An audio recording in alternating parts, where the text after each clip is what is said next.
At some point in human history, every culture on Earth came to the same conclusion. Something else lives in the house. Not outside, not in the forest or the river or the mountain. In the house, specifically. In the corner, by the hearth, under the threshold, behind the walls, in the room where the children sleep. And the relationship with that something was not one of fear, exactly. It was more complicated than that. It was a negotiation. Leave the right food, keep the right order, speak about it the right way. Do those things, and whatever shares your walls will work in your favor, quietly, invisibly, at night, while you sleep. Stop doing those things and find out what you were actually living with. These are the creatures that never left. They just stopped being acknowledged. Domovoi. The Domovoi is not a ghost. That distinction matters enormously to the Slavic tradition that created it. The Domovoi dwells in specific locations within each home, near the oven, under the doorstep, in the hearth, and never goes beyond the boundaries of the household. It is the guardian of the family and its wealth, partial to conscientious and hard-working people. It does not wander. It does not haunt. It is simply present in the way that a foundation is present, structurally necessary, invisible unless something goes wrong. The Domovoi is tightly linked with ancestor worship. It is thought to be a familial ancestor, the spirit of the first master of the household, continuing to watch over descendants from within the walls they once built. When it appears physically, it takes the face and voice of the current male head of the household, which means that seeing the Domovoi is, in a specific sense, seeing a version of yourself that has not died yet. A common belief across Slavic cultures, the Domovoi hated family arguments. Domestic harmony strengthened it, bitterness weakened it. Quarreling families reported frightening manifestations, knocking, door slams, sudden cold. The creature was, functionally, a live feedback mechanism for the health of a household. Happy family, quiet house. Unhappy family, strange noises at 3 a.m. Some modern Slavic households still set up Domovoi corners in their apartments, leaving food and small shiny objects for the spirit to enjoy.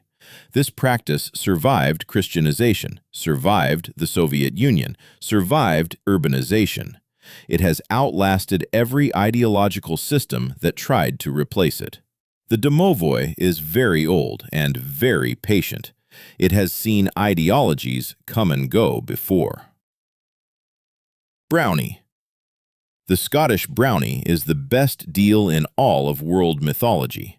A brownie takes up residence in a deserving family's home, hiding in unused corners, coming out only at night, and performs household and farm chores while everyone sleeps.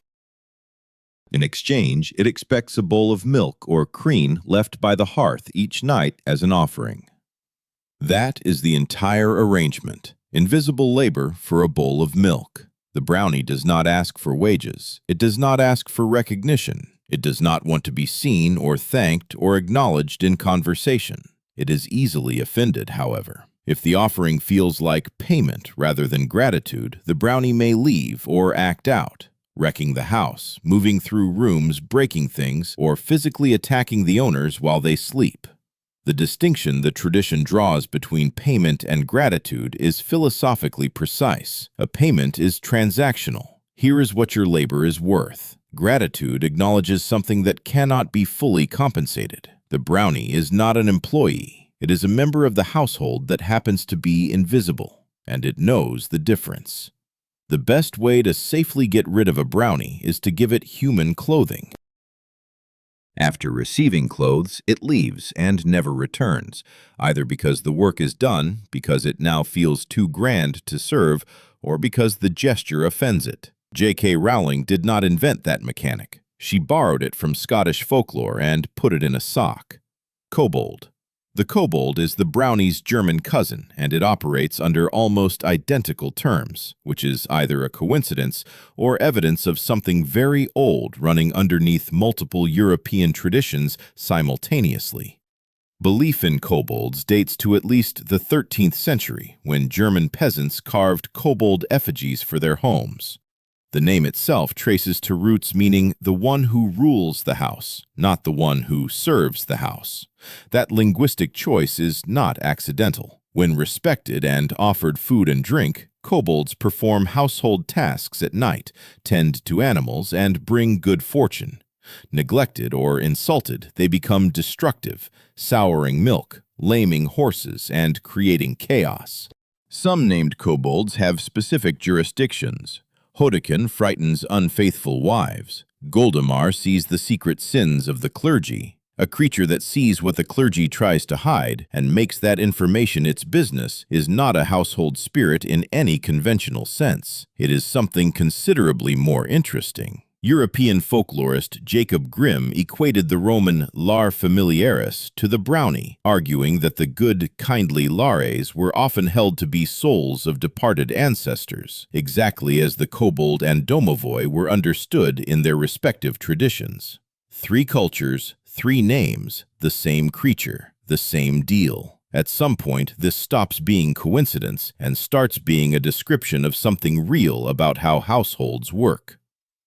Zashiki-Warashi. Here is the thing most people get wrong about the Zashiki-Warashi. It is not a blessing you invite, it is a blessing that chooses you. Zashiki-Warashi are spirit-like beings from Iwate Prefecture in northern Japan, said to live in parlors and storage rooms. Families with whom this spirit dwells become prosperous. They appear as children, 5 to 10 years old, red-faced, in old-style kimono, and their presence is usually known not by sight but by sound. Footsteps in empty rooms, a child's laughter from behind a closed door, small handprints in the ash of a cold hearth. Feed spot. A house with a Zashiki-Warashi will prosper and grow rich. A house that drives away such a spirit will fall into decline and ruin. In one account, a family witnessed a Zashiki-Warashi leaving their home, and soon after, they all succumbed to food poisoning and died. Fantasy and sci-fi folklorist Kizen Sasaki noted that Zashiki-Warashi may be the spirits of children who were crushed to death and buried in the family home. Infanticide was common in the Tohoku region during famines. Children were sometimes killed and buried in the kitchen dirt floor, a practice called usugoro, mortar kill. The most beloved household spirit in Japanese folklore may be the ghost of a murdered child, haunting the family that killed it, choosing to bring them fortune rather than ruin. In the area around Ninohe in Iwate Prefecture, there is still a custom of making up a room with treats and toys for a child who has died. The custom continues. The reason for it has become, over centuries, easier to explain as tradition than as the thing it actually was. Some ryokan in Iwate still report Zashiki-Warashi sightings. Guests leave sweets and toys. The inn prospers. The child stays. Lares and Penates. Before any of the creatures on this list, Rome had already formalized the entire concept. The Lares were the ancestral spirits of a household, specifically the spirits of ancestors who had been buried in or near the home, whose continued benevolence depended on continued veneration. Every Roman home had a lararium, a small shrine, typically placed near the kitchen or the entrance, where daily offerings were made. Not occasionally, daily. Missing a day was not piety-adjacent negligence, it was a concrete risk. The Penates were different in scope, guardians specifically of the household's food supply, the storeroom, and its material provisions. The name derives from penus, the inner storeroom where provisions were kept. The Penates watched the food, and if the food was going well, you knew why. These were not metaphors or folk customs, they were state religion. The Roman state maintained its own Lares and Penates, the Lares compitales for crossroads and neighborhoods, the Penates of the Roman people in a temple in the Roman Forum.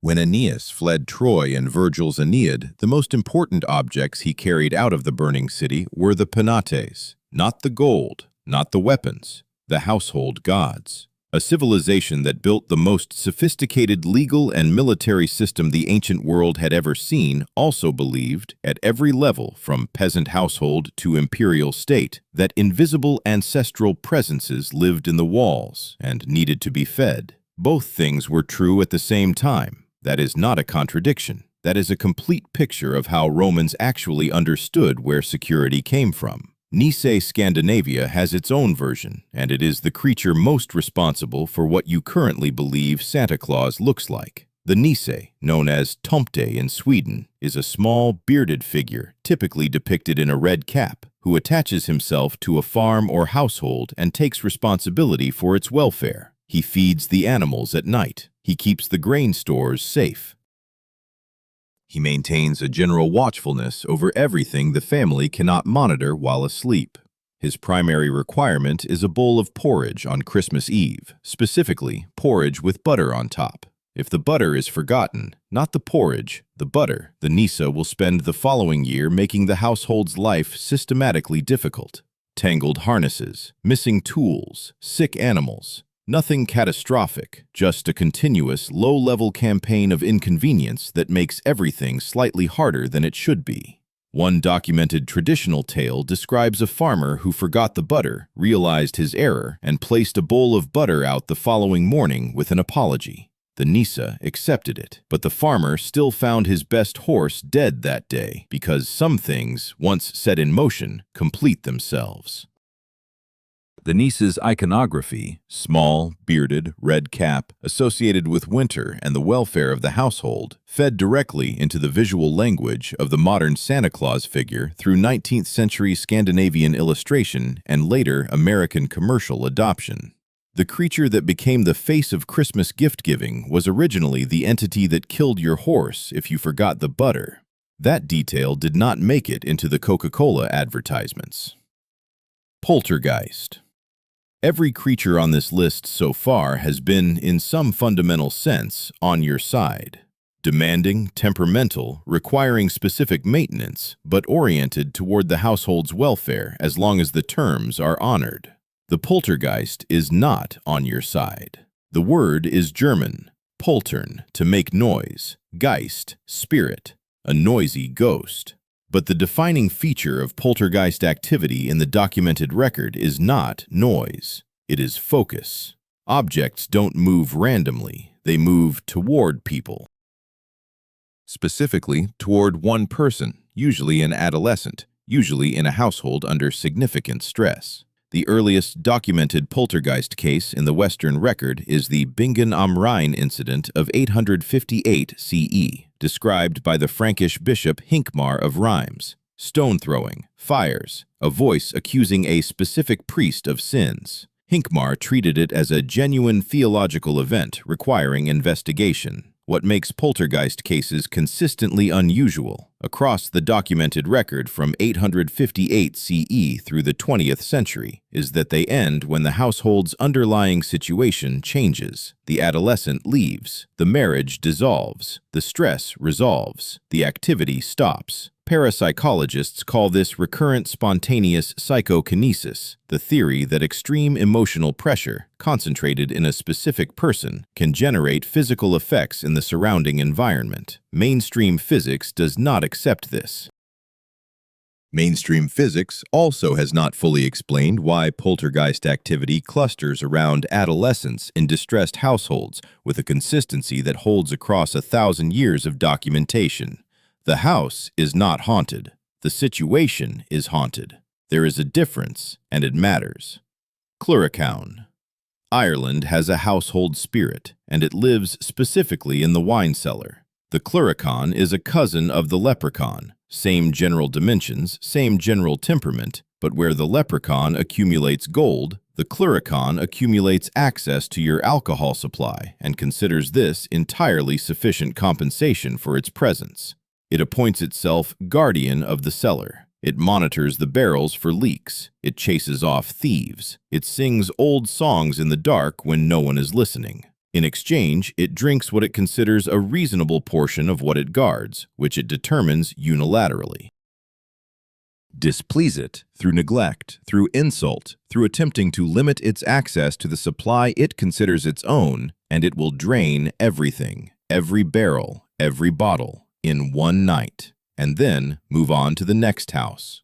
The Clurichaun is always drunk but never sloppy, always well-groomed. Its job, which it has taken upon itself, is to watch over the wine cellar and ensure there are no leaks or spoilage. Give it a bit of your wine regularly, and it will remain happy and friendly.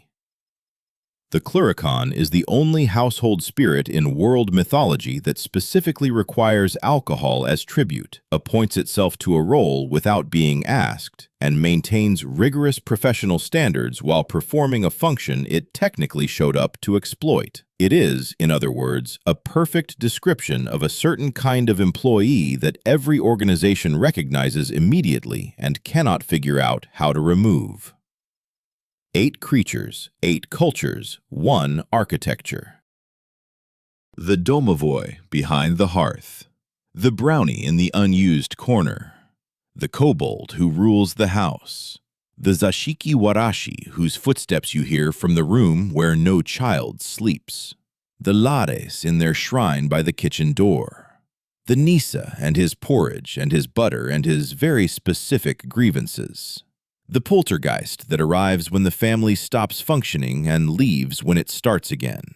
The Clurichaun, drunk and impeccably groomed, guarding something that was never his. The agreement they all describe is the same. The house is not empty. It has never been empty. Something older than you shares the space. Something connected to the people who lived there before you, or to the building itself, or to the unresolved energy of whoever built it and whatever they left behind. And that something has terms. Keep the house in order. Feed what lives here. Honor the people who came before you. Handle your conflicts before they accumulate. Do not confuse gratitude with payment.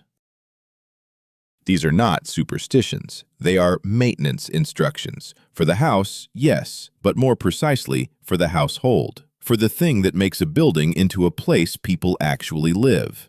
Every culture figured this out independently, dressed it in whatever creature fit their landscape, and passed it down. Most of us stopped performing the rituals generations ago. The terms didn't change.